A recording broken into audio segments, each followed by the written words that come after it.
Obrigada, Tereza. Bom dia, pessoal, tudo bom com vocês?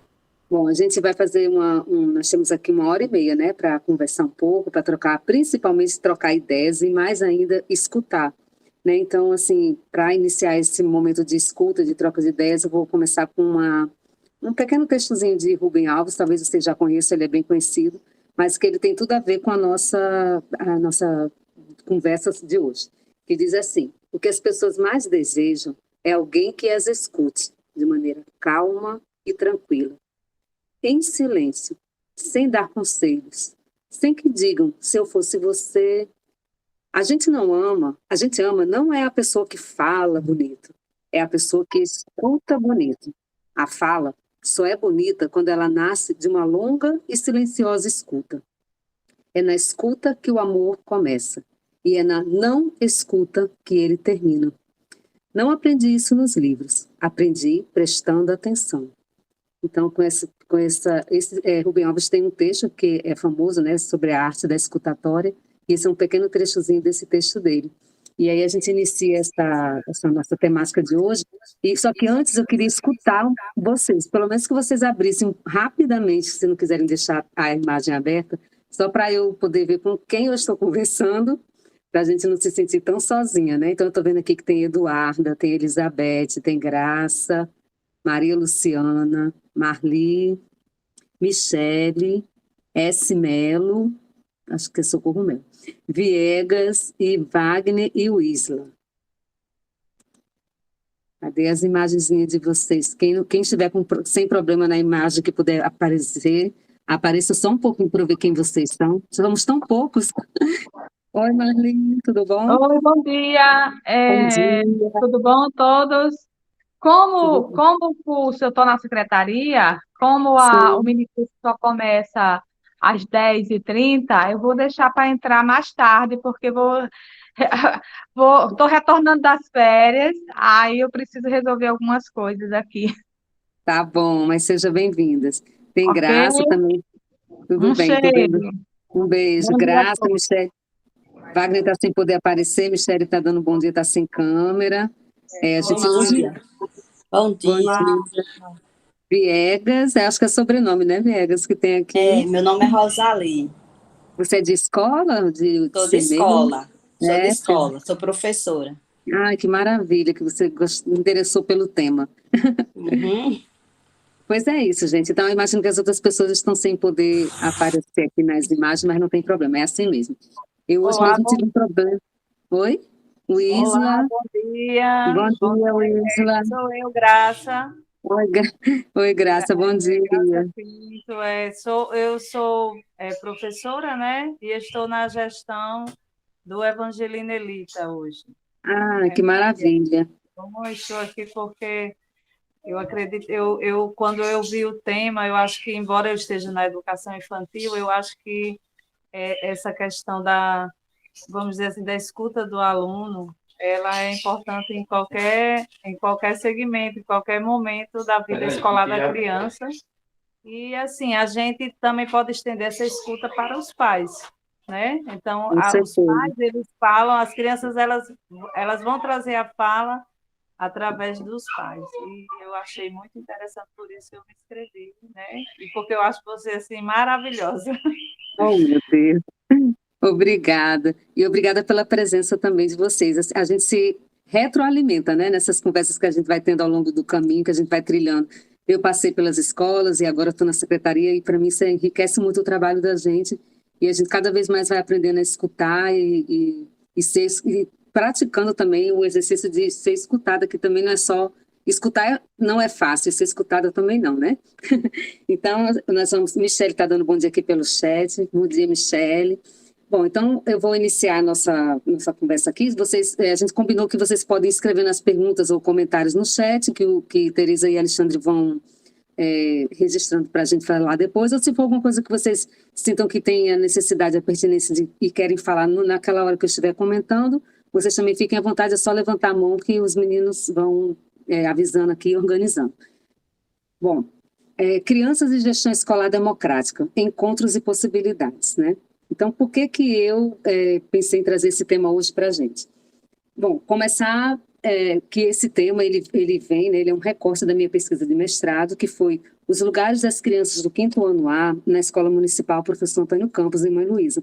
Foi uma escola onde eu passei 15 anos trabalhando como primeiro coordenadora, depois fui diretora e terminei lá a minha experiência lá de 15 anos como inspetora escolar. Então, só não fui professora, o resto, e fui professora também, né, ao mesmo tempo, mas na função, exercendo a função, passei por todas as possibilidades que um pedagogo pode ter numa escola. Já tinha sido professora em outras também.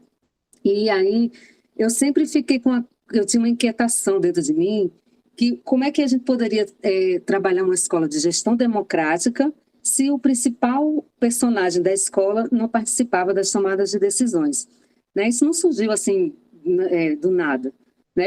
Eu fiz fazendo um resgate da minha infância, eu percebi que eu era filha de militar, e na década de 70 e 80, as famílias não tinham muito essa cultura que se tem hoje de procurar escutar um pouco mais as crianças e dar um pouco mais de voz para elas, né?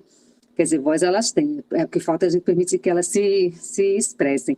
E aí eu cresci sendo aquela aluna que tinha que ser a filha perfeita, porque eu tirava as notas 9,9 e 10, e o meu pai militar, quando eu chegava aqui apresentava o meu boletim, dizia assim, muito bem, mas quem tira 9,9 tira 10. Então eu cresci escutando isso. Então quando eu entrei, e aquilo ali virou para mim uma forma de receber o afeto do meu pai, da minha família, ser uma boa aluna e só tirar 9 e 10. E depois, quando os caminhos foram se constituindo, e eu terminei no curso de pedagogia, e comecei a fazer estudos e reflexões sobre essa questão da participação, da vida da criança, e eu comecei a olhar para esse meu passado e perceber que eu era a estudante perfeita, porque eu não incomodava, eu aceitava tudo calada, eu não criticava, eu não fazia... na fase já, mesmo depois da fase da infância, já na adolescência, na juventude, eu não fui aquela estudante que incomodava o professor, eu era aluna perfeita porque exatamente eu era calada, ou consequentemente eu não era ouvida ou escutada, né, nos meus anseios, nas minhas críticas, nas minhas ideias. E aí, quando eu entrei para trabalhar nas escolas, eu fui de dois extremos, eu trabalhei tanto em escolas que as crianças, por exemplo, vomitavam a bilis de manhã no meu pé de tanta fome, quanto a escola já da mais alta elite aqui do RN, né? Crianças que jogavam fora os lanches que os pais colocavam na lancheira porque não queriam aquele, iam ali comprar outras coisas na cantina. Então, assim, eu transitava nesses dois extremos, mas o que mais me chamava a atenção era o fato da carência que as crianças tinham de serem escutadas, de serem ouvidas. Lógico que no processo de formação, por eu ter vivido a experiência de não ser escutada, não ser ouvida, com certeza, muitas e muitas vezes, eu também fiz isso com os meus alunos, né? Eu não conseguia, eu repetia aquilo que eu vivi, não, você tem que ficar em silêncio, você tem que, não tem direito a dizer o que você pensa, e aí, de repente, toda essa demanda, essa temática foi me chamando a atenção quando eu comecei a fazer uns estudos na universidade e perceber que, peraí, tem uma coisa aí que tá fora da casinha, né? Criança é um ser humano, é uma pessoa que está numa fase da vida dela e que ela precisa ser, sim, escutada. E quando a gente escuta as crianças, as coisas ganham uma outra roupagem, ganham uma outra vida, as coisas ficam... A escola ganha um outro cenário de trabalho. E aí veio essa questão toda da gestão democrática, que eu peguei bem esse período desde da faculdade, de 1999, e para frente se começou a falar muito sobre essa questão da gestão democrática. Aí vinha aquele meu incômodo, né? Quando eu fui para a gestão, para a coordenação, como é que a gestão escolar se diz democrática se um dos segmentos ali da escola não tem participação nas tomadas de decisões ou até mesmo no dia a dia, na rotina da escola, não necessariamente só nas tomadas de decisão. E aí foi quando Luciene Urbano foi lá na minha escola fazer uma pesquisa sobre o conselho escolar, junto com o professor Walter, lá da UFRN, Walter Pinheiro, e aí eles começaram a trazer a questão de como é que um conselho escolar pode se constituir também no seu papel de atuar junto às questões pedagógicas da escola. E aí a gente começou a trocar muitas ideias e tal, e aí surgiu esse pensamento de trabalhar com o segmento das crianças, já que eu estava escutando eles falarem sobre os conselhos, né, a participação dos conselhos, e me veio essa inquietação, mas é interessante, o conselho ele é formado por professor, por funcionário, por pais, e onde está a representatividade dos estudantes, né? E aí veio aquela grande inquietação de pensar assim, mas só porque aqui em Natal, né? Os conselhos escolares podem ter estudantes a partir de 12 anos. E aí eu comecei a me perguntar, mas por que é que uma criança com 12 anos pode falar e uma criança que tem menos de 12 anos não pode? Qual é o limite disso? E aí tem uma outra parte da história que eu vou contar daqui a pouco no decorrer aqui da nossa apresentação. Fazemos esse recorte agora. Então vamos para essa primeira ideia que eu trouxe aqui para a gente trabalhar, porque quando eu fui fazer minha pesquisa, eu precisei primeiro entender quem era essa criança, né? Como é que ela era vista na história, nos diversos contextos, em diversos lugares, qual é a consciência que se tem sobre a criança. Então, eu encontrei em Fernandes e Kuma a ideia de que a consciência da particularidade infantil, ela pode ser identificada desde a antiguidade e nas mais diversas culturas. Se procurarmos compreender a vida como um percurso ao longo do tempo até o seu final, então as diferentes idades das pessoas serão um dado prévio para se pensar sobre os lugares e as condições de suas vidas, nos diferentes momentos da história da humanidade. É nessa história, que não é só do Ocidente a ser expandido o núcleo europeu, mas de todas as formas de agrupamento humano, em ambos os hemisférios, que as crianças vivem e precisam ser compreendidas. Então, que criança é essa? Porque a gente tem uma tendência histórica a rotular, tanto rotular tudo, rotular as pessoas, rotular tudo. Então, as crianças também são rotuladas, né? E aí, só que a criança, ela tem as suas particularidades. E em qualquer tempo, em qualquer local, em qualquer fase da história, ela não é aquela criança que é só do indígena, só branca, só negra, só rica, pobre. Ela tem todas as suas particularidades. E isso aí pode ser identificado desde a antiguidade. Eu trouxe um pouco assim a teoria, só para a gente se fundamentar um pouco, mas não vou me deter muito nela, não. A gente vai tentar discutir um pouco mais e trocar ideias sobre as práticas que a gente pode trabalhar na escola para ter essa escuta das crianças e a participação. Né? E aí, como eu estava falando, vem os rótulos. Né? Então, de acordo com os autores, os teóricos que foram a cada período da história estudando sobre a criança, eles iam criando crenças, né? e conceitos. Então, vivemos a fase da criança má, que foi a criança baseada na ideia do pecado original, né, lá de Adão e Eva. Depois teve a fase da criança inocente, que toda criança tem aquela ideia da pureza, da bondade. Depois criou-se uma cultura de que toda criança era imanente, era uma criança que tinha um potencial de desenvolvimento. E aqui tem todos os teóricos que falam sobre, da sua época, sobre cada conceito desse de criança, né? E aí tinha também a criança naturalmente desenvolvida, que são aquelas que são naturais e sofrem um processo de maturação. E, por último, a criança inconsciente, que é aquela que virá a ser um adulto. Eu penso que todas essas a gente ainda encontra hoje em dia, né, misturadas umas com as outras na nossa sociedade, mas essa aqui é aquela que a gente tem uma crença mais forte, né, que é a criança inconsciente, é aquela que virá a ser um adulto. Então, aqui eu trouxe só umas figurinhas para a gente pensar nesses rótulos que a gente usa, né? A criança com deficiência, a criança negra, a indígena, a branca, a criança que trabalha, a criança pobre que passa necessidades, vive nas ruas, a criança que vive bem, que tem todas as suas necessidades materiais, né, diga-se de passagem, atendidas. Mas todas são crianças, né? E a gente tenta botar elas em caixinhas e que isso não vai fazer a gente contribuir para que a gente escute-as, né, com mais qualidade. E aí também trouxe uma charge que fala que é isso que a gente vive hoje, né? Dia das Crianças. Aí um menino passa gritando, estou com fome, e lá o político, o empresário, quem que a gente queira dizer que né, nem ouve, não presta nem atenção. A sociedade, né? Esse homem aí representa a sociedade, na verdade. E aí outra criança do outro lado diz, agora você acredita que somos invisíveis? Então, porque depois, independente das crenças que a história que fomos construindo na história, ao longo da história, com o conceito de crianças, vários conceitos de infância, de criança, todas elas passaram invisíveis, né? A gente não consegue, historicamente, trazer essa criança para a participação, para ela dizer, se posicionar na sociedade, quais são suas necessidades, quais são suas dificuldades, os desafios. A gente simplesmente acha que porque eles são pequenos e que eles são ainda vir a ser adulto, que elas têm que só, entre aspas, engolir, absorver, e que a gente que é um adulto sabe de tudo e sabe de todas as respostas, né? E aí, voltando aqui para minha história lá no Antônio Campos, a gente, depois que Luciene e o professor Walter terminaram a pesquisa dele, coincidentemente, nesse mesmo período, a escola foi convidada para participar de uma avaliação nacional, de um prêmio de gestão escolar. E a gente resolveu aceitar o convite e participar. E uma das atividades desse prêmio era trazer para a escola a avaliação institucional. Porque a partir da avaliação institucional, por isso que a avaliação institucional é tão importante, né? A gente consegue fazer um diagnóstico de como está a escola em todos os segmentos, em todos os campos, financeiro, administrativo, pedagógico, em relação aos segmentos.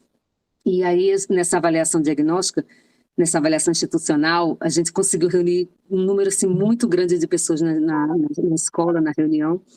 E ao final dela a gente fez a computação dos dados, porque dali ia transformar em relatórios para poder pensar em propostas e metas para superar os desafios que a gente observasse na avaliação institucional. E o prêmio consistia em exatamente como você ia relatar tudo isso e que propostas você teria para melhorar e enfrentar os desafios que você descobriu na avaliação institucional.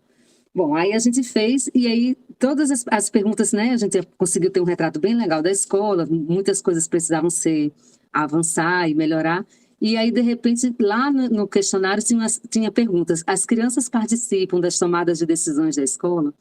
Aí a resposta foi unânime: não, né, porque era uma coisa que, entre aspas, a gente sabe que precisa ter, mas a gente considera natural quando não acontece, porque vai passando, a gente vai pensando assim, eu estou mais preocupada com comprar merenda, com comprar material escolar, e as crianças vão ficando para lá, né, nesse sentido de serem ouvidas.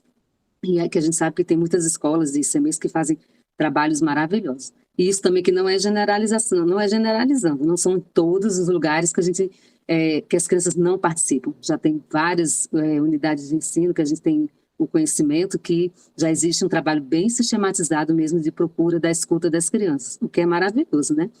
E aí a gente foi para essa avaliação, depois que fez esse diagnóstico, a gente lançou uma proposta olha só a inocência, né? Começamos com uma caixa de sugestões. E aí nessa caixa a gente pensou que sugeriu montar uma caixa de sugestões nem foi para as crianças, foi para a participação da comunidade como um todo, para que as pessoas tivessem espaço para dizer suas ideias sobre a escola, críticas, sugestões.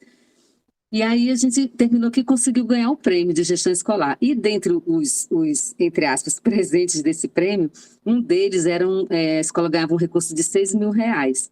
E a gente também já tinha e esses R$6.000 era livre, a gente podia usar como quisesse. Então, o que foi que a gente fez? Pegamos e contratamos uma empresa de construção para fazer um pátiozinho, um piso de cimento, porque os meninos jogavam bola na areia, isso trazia muita gripe, muito problema para a escola, muita poeira, era inconveniente, não era saudável. E aí a gente consultou, né, a comunidade, todos acharam que seria mais interessante realmente construir um pátio para eles jogarem bola, eles ficaram muito felizes, enlouquecidos com essa possibilidade. E aí a gente construiu o pátio, esse cimento, esse chão de cimento. E o valor da obra, para pasmem, né, foi R$5.800. E aí a gente só sobrou R$200. E o que ia fazer com esses R$200? Aí a gente foi para esse planejamento, esse plano que a gente tinha feito de enfrentar os desafios da escola, e a gente viu lá que tinha a caixinha de sugestão. Então a gente pensou, então vou pegar esses R$200 e comprar uma caixinha de sugestão de acrílico e botar no pátio da escola. E assim fizemos. Mas só para cumprir aquela meta que a gente disse que ia promover a participação de toda a comunidade, escutar mais a comunidade. E aí, quando a gente botou a caixinha de sugestões de acrílico bem bonitinha, com papel do lado, as canetas, e aí passou um dia, passaram-se 2, 3, uma semana, e ninguém escrevia nada na caixa de sugestões. E aquilo foi dando uma frustração. Meu Deus, gastamos R$200, que podia ser de livro, de outras coisas, para uma caixinha que ninguém está usando. E aí a gente disse, vamos então tentar estimular, já que os pais e professores e ninguém está colocando, porque o nosso foco ainda era pensando nos adultos, né? Vamos trazer as crianças para participar dessa caixinha de sugestões para começar a usar. E aí a gente, na hora da entrada lá, tem um momento ainda até hoje de fazer a entrada inicial, a gente coloca uma música, lê um texto, eles fazem alguma apresentação. Assim, é um momento riquíssimo, é um momento muito pedagógico, porque a gente passa ali mais ou menos uns 15 a 20 minutos de aprendizagem, de troca de experiência, de conversa, de escuta. É um trabalho maravilhoso que acontece na entrada. E aí, nessa hora da entrada, a gente falava sobre tudo, e inclusive eu falei sobre essa questão da caixinha, né? Incentivei eles a usarem. Que era um espaço onde eles podiam colocar tudo que eles estavam gostando da escola, que eles criticavam. Aí fui dando exemplo, vocês podem falar sobre a merenda, sobre as aulas, sobre o que vocês gostariam de fazer na hora do intervalo. Enfim, incentivei mostrei para eles várias possibilidades e achei que aquilo ali não ia, né, não ia acontecer muito não. Mas para minha surpresa e das meninas, passou assim 1 ou 2 dias e quando a gente se deu conta, a caixinha de sugestões estava simplesmente lotada, que não cabia mais espaço para botar nenhum papel. Né? E a gente foi abrir, super ansiosa, assim, vamos abrir, ver o que eles escreveram. E aí eu tenho até hoje, está aqui comigo, uma pasta lotada de bilhetinhos. E assim, bilhetinhos, para vocês terem uma ideia, bilhetinhos de crianças que nem alfabetizadas estavam lá, só com rabisco, com a letra A, com a letra B, ou então só com bolinha, com as crianças do primeiro ano, com bolinha, com risquinho. Crianças do primeiro ao quinto ano lotaram essa caixa de sugestões. E assim foi durante assim, uns 3, 4, 6 meses seguidos, que eles faziam fila na hora do recreio para poder botar lá dentro da caixinha as suas ideias e as suas sugestões.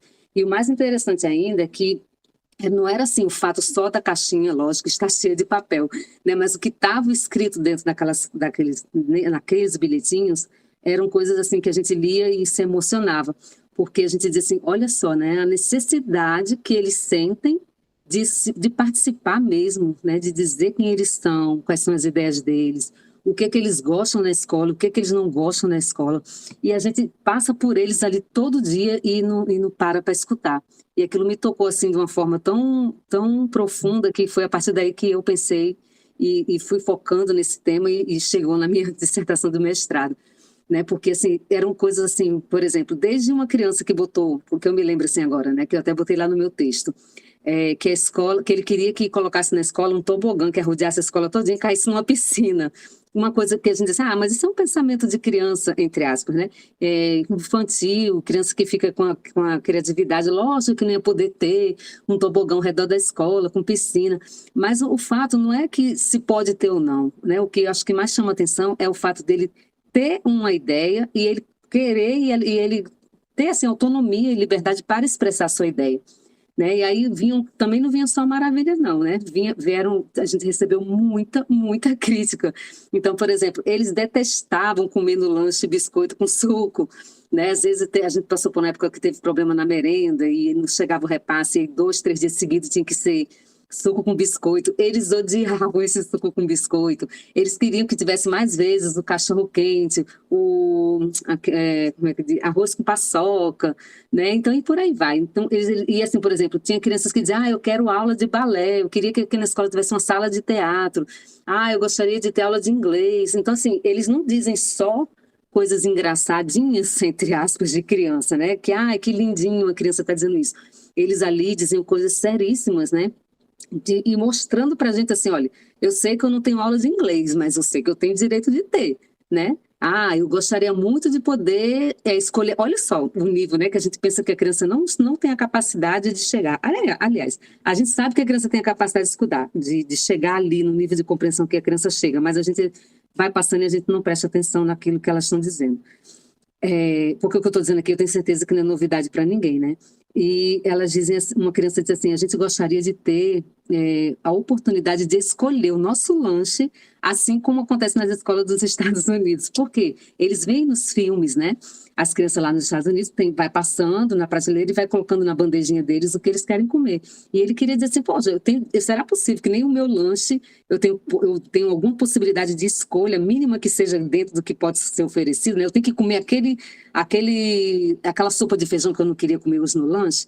Né? Então, assim, isso aí a gente, se você colocar isso, né, dentro no pensamento de que da possibilidade que ele tem de dizer o que ele pensa, é fantástico, né? Porque a gente nunca para escutar. E outra coisa que também chamou atenção, por exemplo, livros na escola de literatura, né? Eles começaram a dizer para a gente que livros eles queriam que a gente comprasse.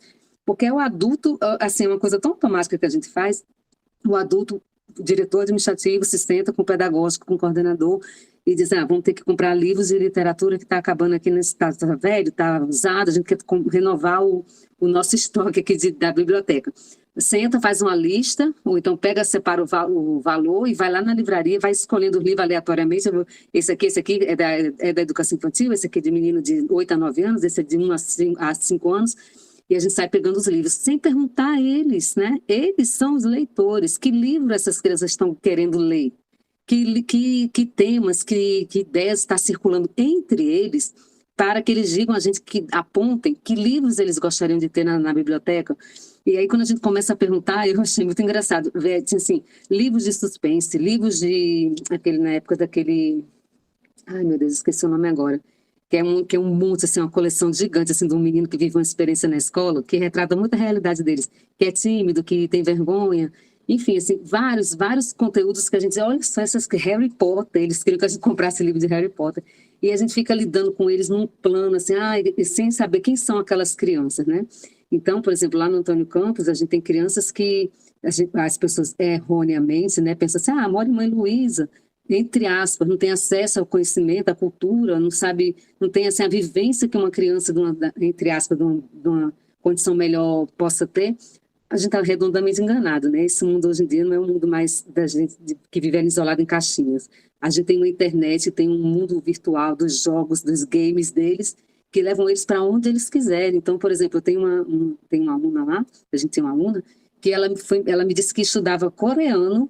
Porque eu na minha inocência, né? Por que você se interessou por coreano? Achei interessante. Ela, porque eu tenho que aprender a cantar as músicas do K-pop, uma coisa assim, né? Daquela escultura pop lá da Coreia, e aí eu tenho que aprender as letras. Então, assim, você vê uma criança com um celular aprendendo coreano com 10, 11 anos de idade. Então, esse mundinho aqui que a gente tem dessas crianças rotuladas, né, das crianças historicamente, com a ideia de que elas são ainda vir a ser adulto, tá bem ultrapassadinha, né, para a gente ficar presa nela. E o mundo está aí, e eles estão absorvendo tudo e também estão contribuindo com esse mundo em que eles vivem. Então, a gente, a partir dessa ideia lá da caixa de sugestões, que fomentou na gente essa ansiedade por querer pensar e conhecer um pouco mais sobre como é que eles pensam, o que que eles pensam, quais são as ideias que eles têm, como eles transformam o mundo que eles vivem também, foi que a gente foi atrás dessa pesquisa de saber de quais lugares eles ocuparam lá na escola, nesse período que eles ficaram do 1º ao 5º ano estudando lá. E aí foi uma experiência muito, muito rica e que ela traz para a gente muita informação sobre que tipos de atividades e de práticas que a gente pode desenvolver na escola para que as crianças sejam escutadas.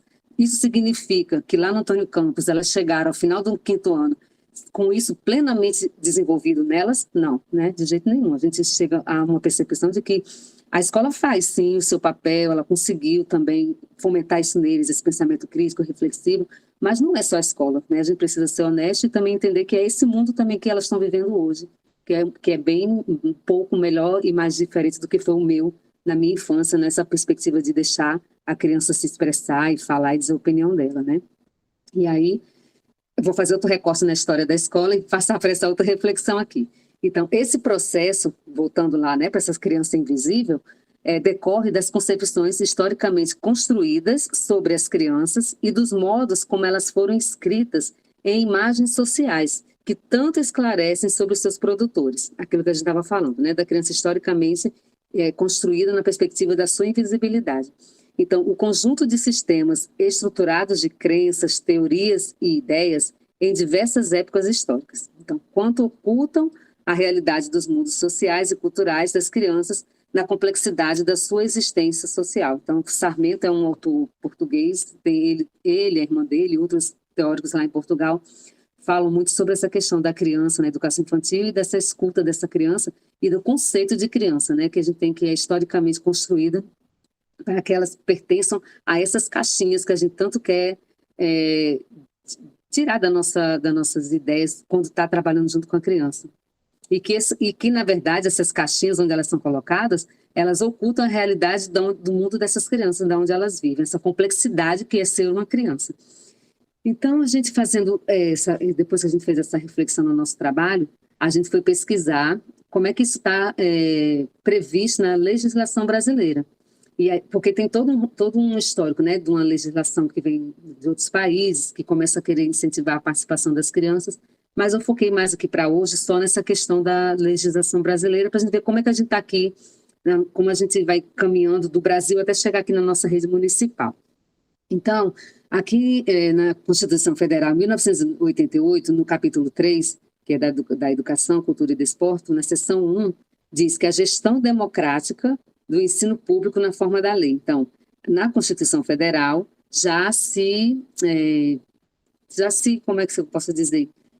Está fugindo a palavra. Já se legalizou, se incentivou, buscou autorizar que as escolas trabalhassem com a gestão democrática, vindo por todo o movimento da época, né, político, das questões sociopolíticas, da nova, que a gente saiu da ditadura e entrou nessa outra forma de trabalhar na política brasileira, no nosso governo, e a ideia era da gestão democrática do ensino público. Então, estava garantida, lembrei a palavra, estava assegurada, estava garantida, através da Constituição Federal de 88, a gestão democrática do ensino público nessa forma da lei. E aí depois a gente tem, em 1990, o Estatuto da Criança e do Adolescente, o ECA, que, reforçando também, diz que sanciona às crianças e aos adolescentes o direito à opinião, à livre expressão e à participação na vida política. E é interessante, né, a gente pensar que precisa estar numa lei, né, para acontecer, ou então a gente faz a reflexão, mesmo estando na lei, será que acontece? Ou eu só vou fazer porque está na lei? Ou eu posso fazer mesmo sem estar na lei? Né, são coisas para a gente pensar, porque a gente tem na nossa pesquisa, teve um momento que a gente falou sobre isso com as crianças, e uma criança disse assim para mim, aí a professora na hora lá falando, olha, porque o ECA já tem 30 anos que foi feita essa lei para cuidar das crianças e garantir seus direitos e tal. Aí o menino se sai com dessa assim, já tem 30 anos, isso tudo ainda não mudou nada. Né? Então, olha a capacidade, né, dele entender que, meu Deus, uma coisa lá de 1990, nós estamos, na época era 2020, foi antes da pandemia, nós estamos em 2020 e esse tempo todinho e a gente ainda está passando por tanta coisa, né? Então, assim, a criança que lá em 1900, quem era criança em 1990, será que ela passou pelos benefícios de seus direitos serem garantidos por causa do estatuto? Né? E essa criança de hoje, em 2020, será que ela acredita que todos os direitos dela que estavam ditos ali no ECA estão sendo garantidos? Né? Então, aí ele achando o absurdo de durante 30 anos as coisas ainda não estarem do jeito que na lei está lindamente dizendo que era para estar, né? Então, hoje, em 1990 já se falava nisso, mas a questão é que é um processo histórico, né? E as coisas não mudam assim da noite para o dia, e a gente tem que ter esse pensamento de que se cada um for devagarinho, fazendo sua parte, quem sabe um dia a gente chegue nesse sonho desse estatuto de ser um direito garantido a todas as crianças, né? Que a gente sabe que não é, infelizmente. E as crianças elas sabem disso e elas expressam isso. E aí a outra lei que a gente encontrou também foi a Lei das Diretrizes e Bases da Educação, a 9.394, de 96. Você vai vendo, né? 88, já em 96, ainda vai, na história, vai seguindo o lembrar, o reforçar da importância da participação da comunidade escolar nos conselhos escolares ou equivalentes. Então, lá na Constituição Federal dizia que a gestão vai ser democrática e quer assegurar a democracia na escola. No Estatuto diz que a criança tem direito à participação, à opinião, à livre expressão na vida política, e na LDB diz que isso vai ser garantido a partir dos conselhos escolares ou equivalentes. E aí a gente entra na Lei Complementar 147 aqui de Natal, de 2016, que ela diz que, no artigo 21, que está garantida a participação dos estudantes no conselho escolar a partir de 12 anos. Você vê que na LDB ele não destaca a idade, ele diz que está garantido, e nem qual segmento. Está implícito que os estudantes também, né? Mas na Complementar aqui de Natal foi um avanço muito grande, porque eles já garantiram que no conselho escolar, a partir de 12 anos, a criança poderia participar. E aí eu sempre brinco lá na secretaria dizendo assim, né, que o meu sonho é que quando for feita uma revisão dessa lei, a gente tire essa idade, né? Porque a gente sabe que não é uma idade da fase da vida da pessoa que vai definir o seu direito de garantir, a sua garantia de participação e de expressão. Então, lá nessa lei complementar, na 147, diz assim, que nas unidades de ensino, onde não houver alunos habilitados a votar, a formação do conselho escolar dar-se-á pelo acréscimo de representantes do segmento de pais, de modo que seja mantida a proporcionalidade de 50% de professor e funcionário e 50% de alunos e pais. Né? E aqui vem muita confusão, porque muitas pessoas acham assim, que por poder acrescentar mais um pai, né, que seria o lugar do espaço da criança, que esse pai vai falar por essa criança. Impossível. Ninguém pode falar por ninguém. Né? Um grupo jamais pode falar pelo outro. Então, não é o pai, um pai adulto, no papel de pai, que vai trazer a fala da criança, a voz da criança, os anseios da criança para uma reunião do conselho escolar. Ele pode até amenizar essa quebra aí, né, do espaço da criança, fazendo uma reunião antes com as crianças, ouvindo, perguntando o que elas querem que ele leve lá para a reunião do conselho, mas nunca vai ser como a própria criança participando, ouvindo e dando suas opiniões. E aqui, se eu estiver falando rápido, me avisem, viu? Eu sou assim, quando começa, não termino mais. Que aí eu tento falar um pouco mais devagar. E aqui entra aquela questão assim, a criança, ela tem o direito de falar e dizer o que ela pensa, mas necessariamente esse movimento não significa que a criança vai tomar uma decisão. O que eu quero dizer? Por exemplo, a escola vai comprar uma geladeira frost free e lá no conselho um pai questionou por que não compra de 300 litros, que é muito cara, e se ele poderia comprar, seria melhor comprar uma de 150 litros. Então, as pessoas confundem, elas acham que a criança vai dizer, não, compre a de 300 litros e a gente vai comprar, e a escola tem que comprar a de 300 litros porque a criança disse que teria que comprar. Entendem? Não é porque a criança tem o direito de participar das tomadas de decisões, de dizer sua opinião, de dizer o que ela pensa sobre aquilo, como é que ela vê aquilo no mundo que ela está, que necessariamente a ideia dela tem que ser aceitada e cumprida, porque não é assim para ninguém. Então, se a gente, no meu trabalho, lá na escola, vocês tenho certeza que tem coisas que vocês fazem que não seria a decisão que vocês tomariam, mas você precisa aceitar a decisão da maioria. Então, esse é um processo pedagógico que a própria criança vai entendendo. Não é porque eu quero que vai acontecer, não. Então, eu tenho que saber me posicionar. O que é importante aqui? Eu saber falar, saber escutar. São conteúdos atitudinais. Saber que nem sempre a minha ideia vai ser aceita, né? E nem por causa disso o mundo vai acabar, né? O mundo vai morrer. A gente vive exatamente numa democracia. Então, aqui é o espaço que eu tenho de dizer a minha ideia. E aí vai. Então, assim, a gente tem essa ideia de, mas uma criança jamais vai poder participar de uma tomada de decisões de uma coisa tão séria que envolve dinheiro na escola. Ela pode muito bem participar, sim, dando a opinião dela, dizendo o que ela pensa. E a gente pode até se surpreender que muitas vezes ela pode se sair com uma ideia, com um pensamento que tem lógica, que tem clareza e que tem mais sentido até mesmo do que muitos adultos, né?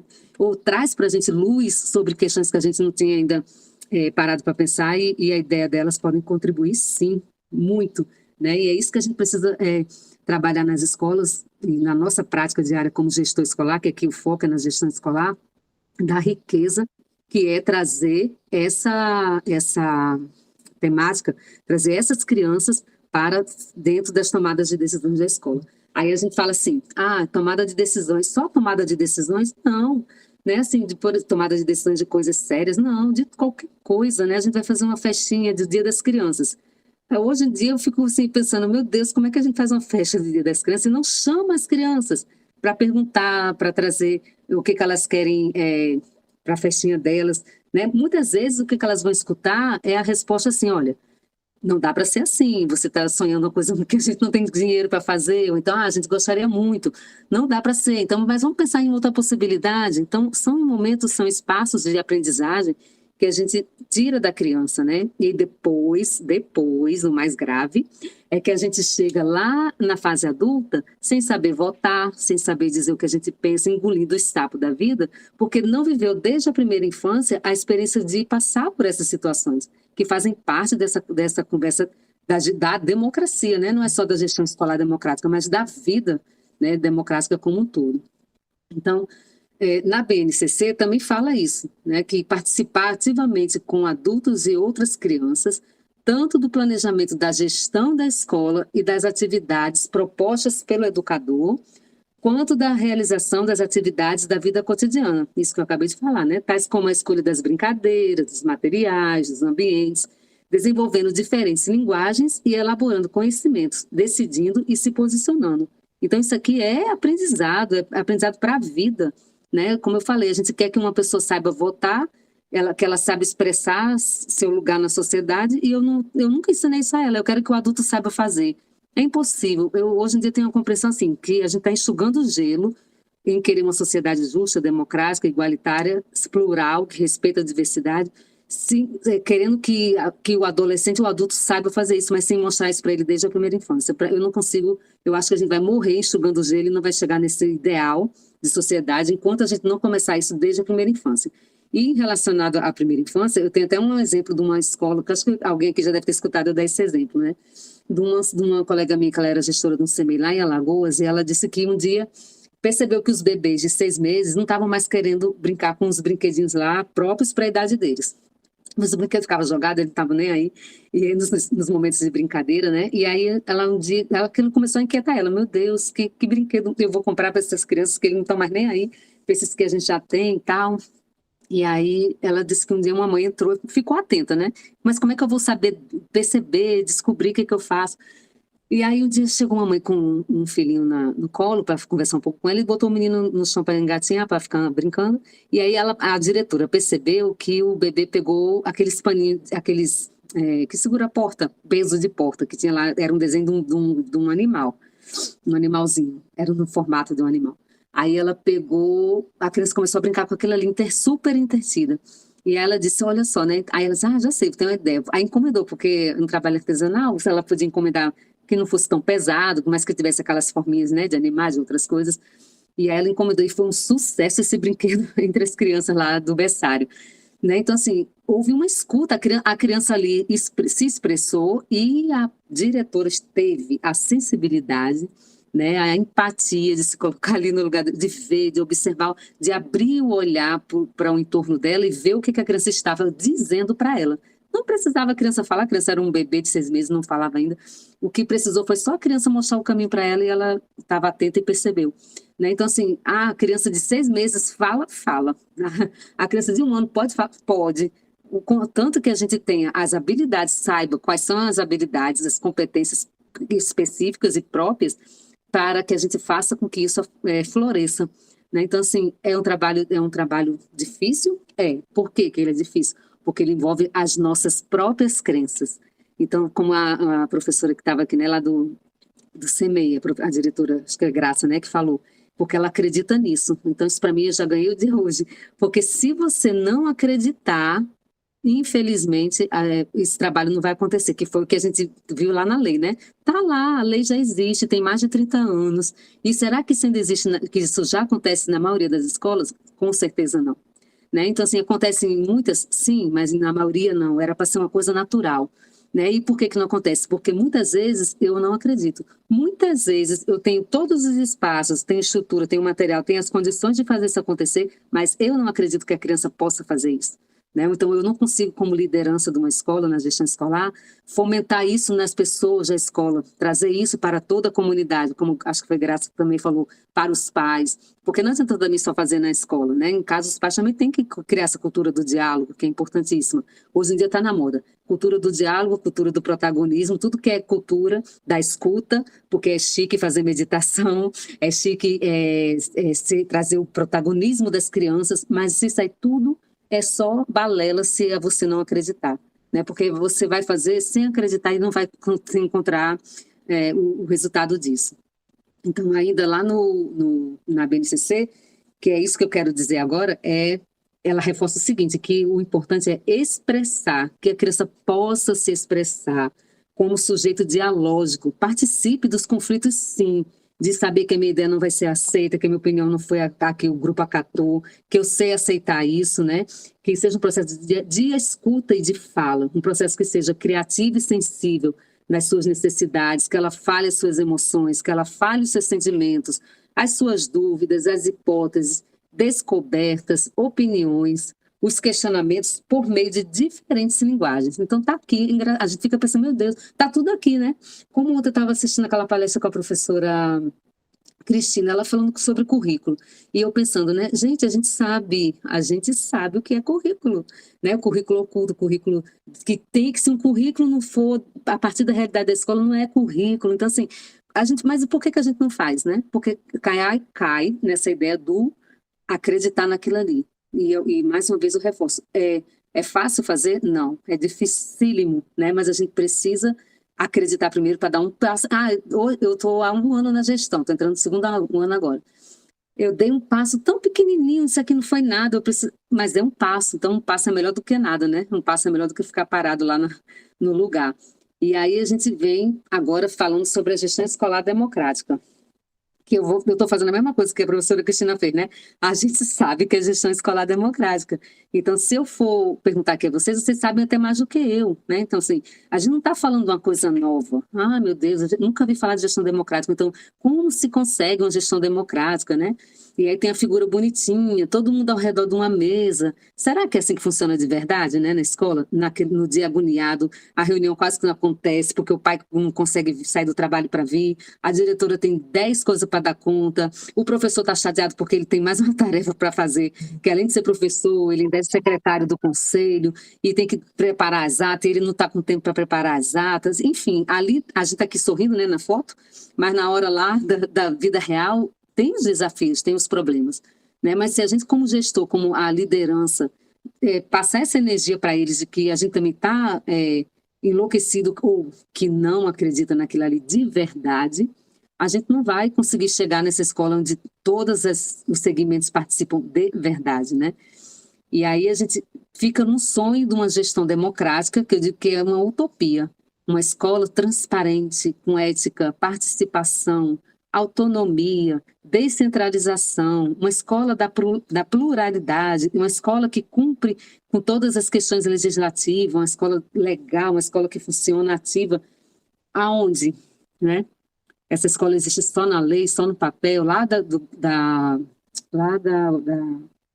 legislação, esqueci o nome, lá da Constituição Federal, que começou em 88, dizendo isso aqui, que a escola é transparente, ética, participativa, com autonomia. Se a gente, como gestor, não acreditar nisso, a gente não faz nenhuma ação para que qualquer uma dessas aqui aconteça. Ah, mas eu sei que a gente só sabe quem passa, né? Eu já passei, eu sei. Teve um dia, uma experiência que eu passei lá na escola, que foi um dia que eu tive uma crise de esgotamento físico e mental. Nunca me esqueço desse dia. Porque foi um dia que, olha o cenário da escola. A gente estava sem energia nas salas da direção, da sala dos professores, nem na secretaria. O pessoal da secretaria cobrando o PPP, uma fase lá do PPP que tinha que ficar pronta e que não estava demorando para ficar pronta. Um professor de religião que não tinha religião na escola, e a gente tinha que ficar com esse menino na escola, no pátio, rodando até o horário da aula de religião acabar, para ele poder ir para a educação física. E depois tinha uma sala com uma criança que tinha autismo, e a menina fez cocô e a professora disse que não ia sair da sala porque não tinha auxiliar, porque ela não ia deixar os 30 sozinhos para alguém cuidar dessa menina. A gente não podia chamar ninguém da sala, da cozinha nem da limpeza para ajudar, porque não é desvio de função. Só sobrou para quem limpar a menina? Para mim, né? Nesse outro dia, a outra diretora também não estava na escola, eu estava sozinha. Eu olhando esse menino no pátio, sentada no pátio, tentando escrever o PPP, olhando os meninos, me chega a professora com essa criança para dar banho. E aí, para terminar essa manhã, eu dei banho nessa menina e sujou meus pés todos de cocô da menina. Eu fui para casa para lavar esses pés, porque estava tudo sujo de cocô. E então, assim, nesse dia eu tive um esgotamento físico e mental, porque eu cheguei no meu limite, né? Porque essa é a realidade, né? E a gente está falando de quê? De que nós estamos falando? De uma escola transparente, ética, participativa? Então, assim, mesmo a gente reconhecendo que tem todos os desafios, tem coisas que não passam por nós, tem decisões que não somos nós que tomamos, né? Nós sofremos a ação sobre aquilo que a gente está passando naquele lugar. Mas ainda assim, eu ainda tenho para mim que, com tudo isso, a gente ainda pode decidir se acredita ou não nisso com a nossa prática, ou com aquilo que a gente tem. Então, naquele dia, eu estava fazendo o melhor que eu podia.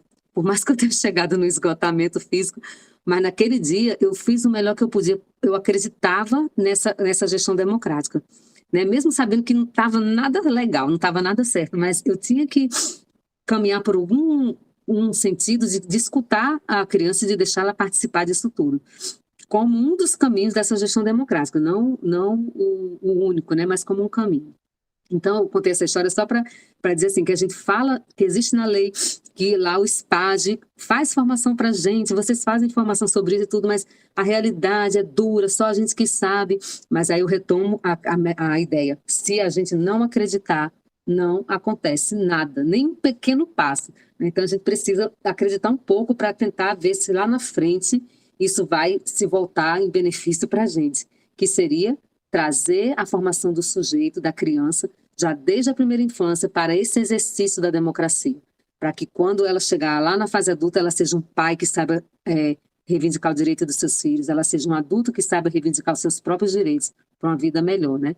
Então, a gestão democrática, ela é entendida como um processo, Dourado diz, de aprendizado e de luta política, que não se circunscreve aos limites da prática educativa, mas vislumbra nas especificidades dessa prática social e da sua relativa autonomia a possibilidade de criação de canais de efetiva participação e de aprendizado do jogo democrático e, consequentemente, do repensar das estruturas de poder autoritário que permeiam as relações sociais e no meio e no seio dessas a prática educativa. Está aqui, né? Aquilo que a gente estava falando. Então, é uma prática educativa trazer a criança para a participação na escola, né? De milhares de possibilidades que existem, de se criar canais de participação para que ela viva esse jogo democrático. Como eu falei, não vai ser fácil.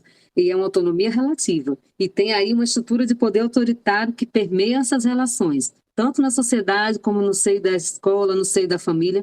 As relações são autoritárias. Quando uma criança chega, porque que a gente vai estar trabalhando agora, né, no município, no estado, está com a promotoria da educação, o Ministério Público, estão trabalhando essa questão, a questão da cultura da paz, né, que está criando até uma comissão, que é uma de diálogo sobre para resolver os conflitos na escola, e é muito sobre isso. A escola é autoritária, sim. A gente tem que botar a mão na consciência e reconhecer. Quando uma criança chega brigando com a outra, porque brigou com a outra, e a gente bota o castigo para os dois, senta aqui, você senta aqui, o outro. Então, e mal a gente escuta eles dizerem o que aconteceu, para a gente escutar de verdade qual foi o motivo da briga. A gente já disse que vai chamar o pai, que vai chamar a mãe, que não aguenta mais essa confusão na escola e que vai ficar de castigo sem recreio. Né, não estou dizendo que todos fazem isso, mas isso é muito comum acontecer. E é porque a gente não escutou. De repente, quando a gente dá a chance, que é esse grupo agora que está sendo criado, né, da cultura de paz, quando você permite que os dois lados falem e que um lado escute o outro, ali acontece uma catarse. Mas é escutar de verdade, deixar a poeira abaixar, deixar eles se acalmarem. Porque a gente autoritariamente diz, tá bom, já vou anotar aqui seu nome na lista, no livro de ocorrência, vá para a sala e se vier outra vez eu vou chamar seu pai e você vai passar tantos dias suspenso. Enfim, a gente não escuta. De repente, aquele problema que aquelas duas crianças apresentaram e tiveram, com uma simples escuta seria resolvido, né? No final, um abraço, um pedido de desculpa, e a gente já reage autoritariamente, porque é assim que nós estudamos, foi assim que nós aprendemos a nos comportar na sociedade, né?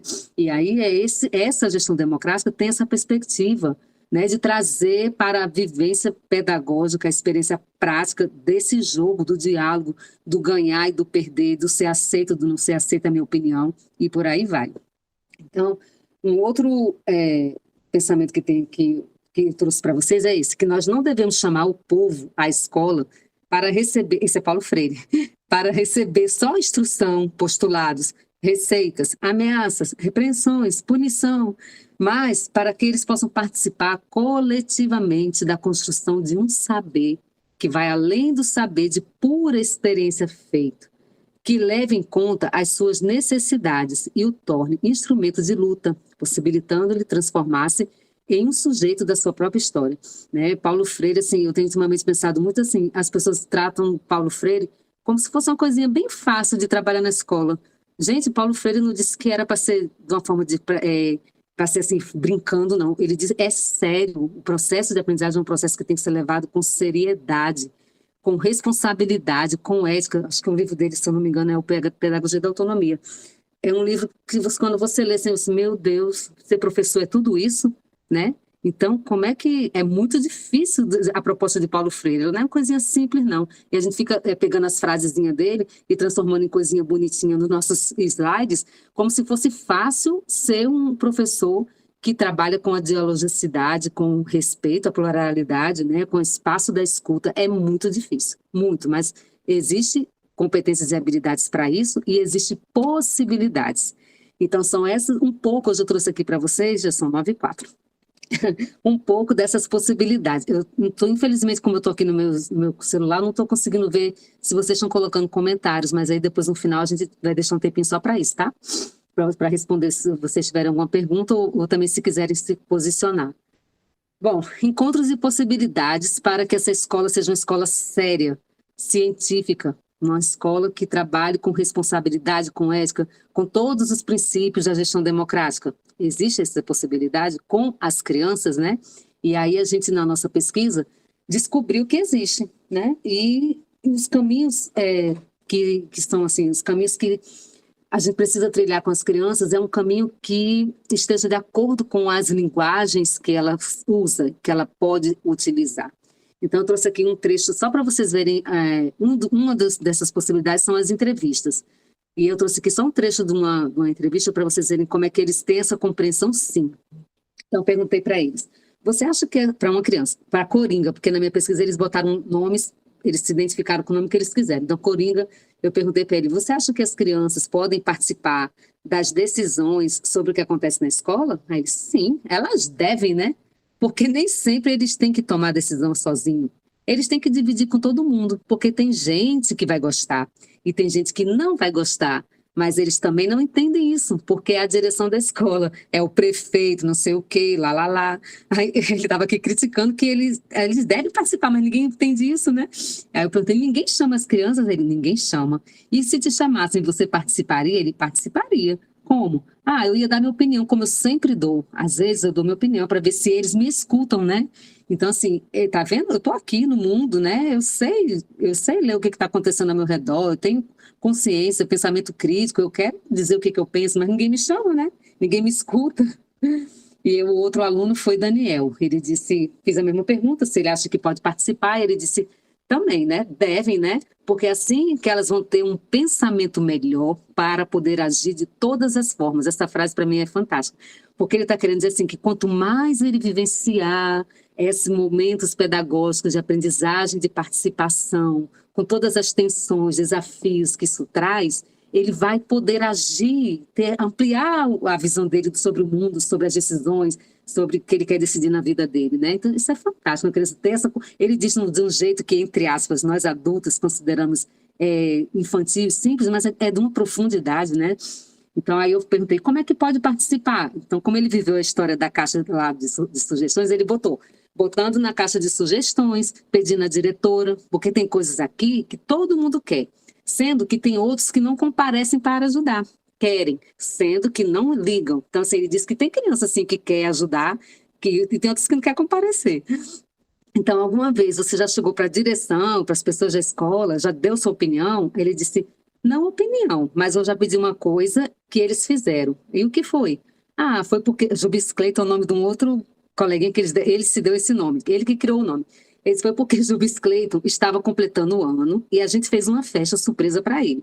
Aí eu, Braddock, é o nome do outro colega, e uma galera foi na diretoria pedir para usar aqui a biblioteca. E como você se sentiu sendo ouvido? Eu me senti respeitado. Então, olha também a profundidade também do que ele diz, né? Eu não fui lá para dar minha opinião, não. Nesse momento, eu fui pedir uma coisa. Então, gente, é aquela ideia assim, é o mundinho das crianças, é o grupo onde ele está, são os interesses da criança. É o meu interesse fazer uma festa surpresa para um colega nosso. A gente pode usar um espaço da escola, né? E a diretora aceitou, podia usar. Então, olha uma coisa, entre aspas, simples, mas que ele se sentiu respeitado, se sentiu ouvido, e como isso, né, traz para ele uma satisfação, um prazer. Então, na nossa pesquisa, a gente usou entrevista e usou rodas de conversas e assembleias. É engraçado, porque na entrevista, eu cheguei lá com a ideia de que eu ia pegar amostras de alunos.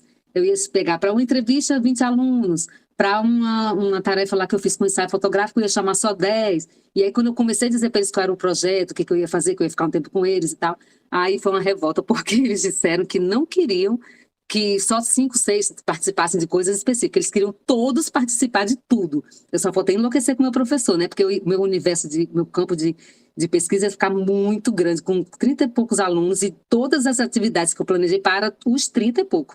Mas eu, né, mais uma vez, botei minha viola na sacola e disse, eu não escutei ele antes, né? Eu poderia ter perguntado, vocês querem participar de algumas só? De algumas, ou vocês querem? Eu já cheguei dizendo, 5 vai para isso, 5 para aquilo, 10 para aquilo. Não, a gente quer participar de tudo. E assim, eles participaram de todas. Então, eu fiquei com uma pesquisa gigante. Mas foi bom porque eles vivenciaram a experiência da participação, né? Então, escolas e CMEs. Ai, Raquel, como é que a gente, como diretor, pode fazer isso, né? Gente, tem milhares de possibilidades. Eu tenho certeza que vocês têm até milhares para me trazer como sugestão e contribuir ainda mais. Eu vou dizer as que eu consegui selecionar e as que eu já vivenciei. Uma é a roda de conversa, que vocês têm certeza que não é novidade, e as assembleias. A roda de conversa é um grupo menor e a assembleia é quando você consegue reunir a escola toda, né? Num pátio, chama todo. Esse dia, a gente fez isso uma vez lá no Antônio Campos.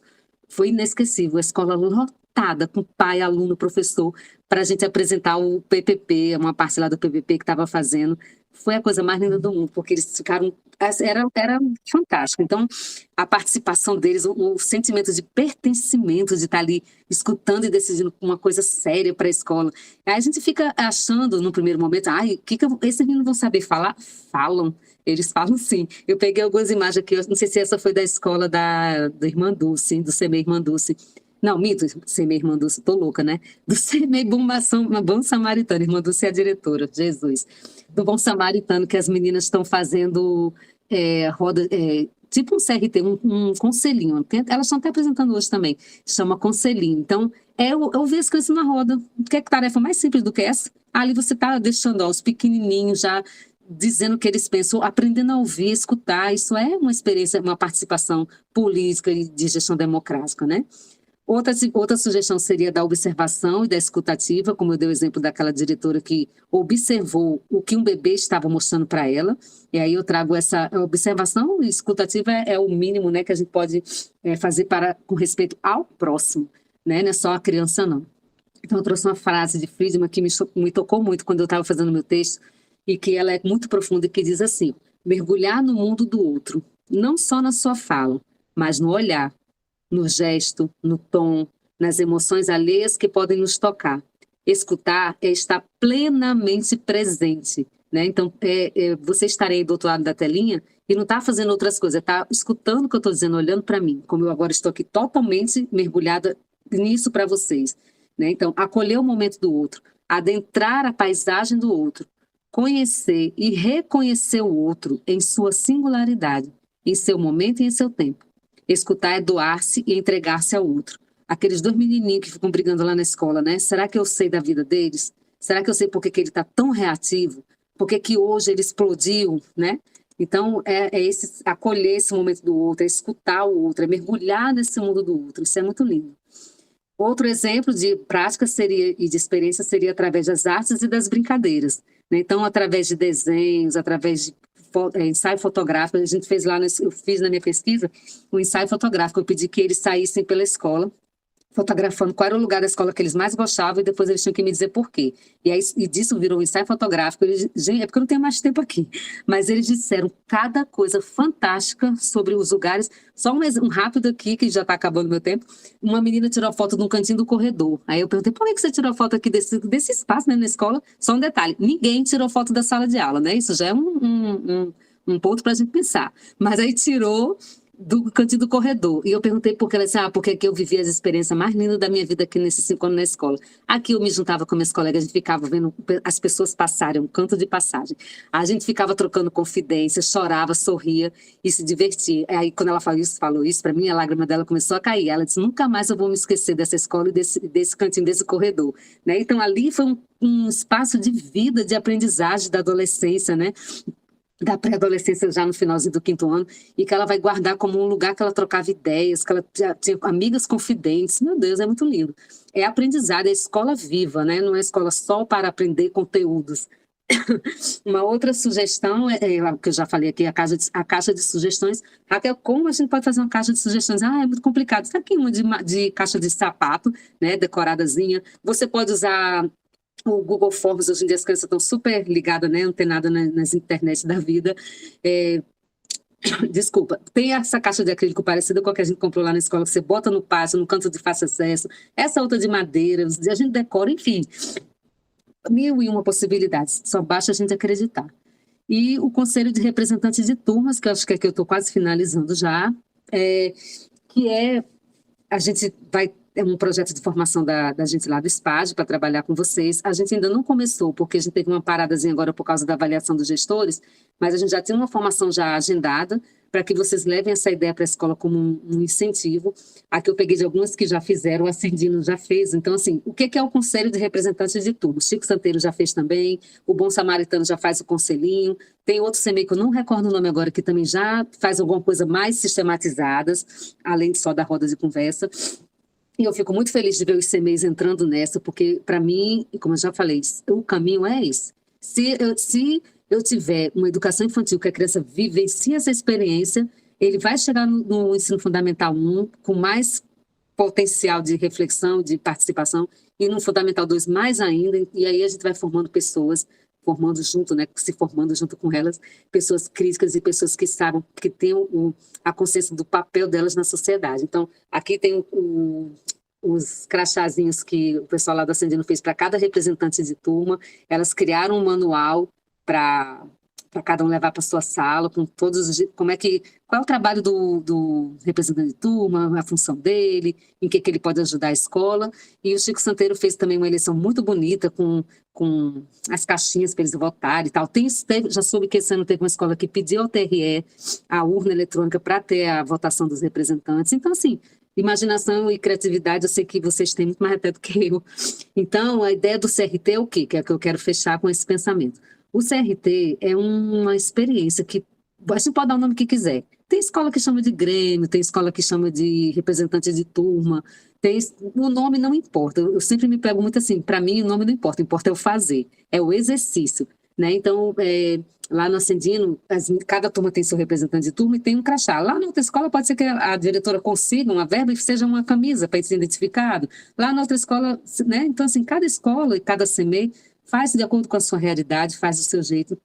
O importante é a criança viver a experiência da participação e da liderança e desse movimento de pensar sobre a escola, que ela estuda. Né? Então, o CRT seria o quê? Basicamente, você faz a eleição de representantes de turmas, cada turma fica com seu representante, que pode ter o representante e o vice, e o conselho de representantes seria um momento em que todos esses representantes se reúnem, sei lá, uma vez por mês. Não existe ainda uma legislação, uma regulamentação específica de como deve ser. Cada escola faz como acredita que dá para a sua realidade. Mas que aqueles representantes se reúnam e ali eles discutam o que aconteceu, as demandas, os desafios de cada turma, que ele está ali representando a turma dele. E ao final disso, essa criança pode até ser, o conselho pode até ser convidado para participar do conselho de representante de turma, desculpa, para o conselho escolar. Hoje, na reunião do conselho escolar, na pauta, está convidado uma criança que é lá do conselho do representante de turma para vir contar para a gente, adultos, o que está acontecendo lá no mundo, entre aspas, no mundinho deles, criança. E essa criança vai e traz as demandas que eles conversaram no conselho de representante de turma lá para o conselho da escola. Então, meu Deus, a criança está participando, né? Então, assim, esse tema me empolga muito. Eu tenho relatos fantásticos das crianças na minha pesquisa. Se vocês tiverem curiosidade, quiserem ver como é que foi que eu fiz, bem especificado, na minha pesquisa de mestrado, está lá no Google, é só você botar no repositório da UFRN meu nome, que aparece lá a pesquisa. Depois, se alguém quiser, eu posso mandar um link também no privado, porque lá tem cada resposta. Que pena que eu não tenho tempo aqui para dizer o que a fala de todos eles aqui, né? Mas eu fico feliz de, pelo menos, assim, quando eu saí do Antônio Campos, que eu terminei meu mestrado, eu disse, eu quero ir para a secretaria para que eu possa, lá na secretaria, fomentar, junto com as pessoas lá que também acreditam nisso, na gestão democrática, que a gente possa fomentar essa participação das crianças desde a educação infantil, para que isso seja lá na frente uma coisa natural e não precisar estar em lei para que aconteça. Né? Então, é com esse pensamento que eu termino aqui minha fala. Desculpa se eu falei rápido, desculpa que eu não consegui olhar aqui o chat para ver as perguntas para responder na hora. Já estou vendo alguém que está com a mãozinha levantada, mas acho que em 12 minutos dá para a gente tentar falar alguma coisinha, trocar ideias com vocês. E estou lá na SPAD, quem quiser, sala 310, se quiser trocar mais ideias sobre isso comigo, é só aparecer lá. E aí eu fecho só com essa frase, né, agradecendo já que a democracia... Eita, que está bem na minha frente, espera aí. Deixa eu passar aqui. A democracia de amanhã se prepara na democracia da escola, que é Freinet que fala isso, e eu acredito piamente nisso, né? Essa democracia que a gente tanto almeja na nossa sociedade, ela se prepara na democracia na escola. E aqui a criança curiosa olhando, esperando que isso aconteça de verdade e não esteja previsto só na lei, na legislação. Obrigada a participação e obrigada pela paciência.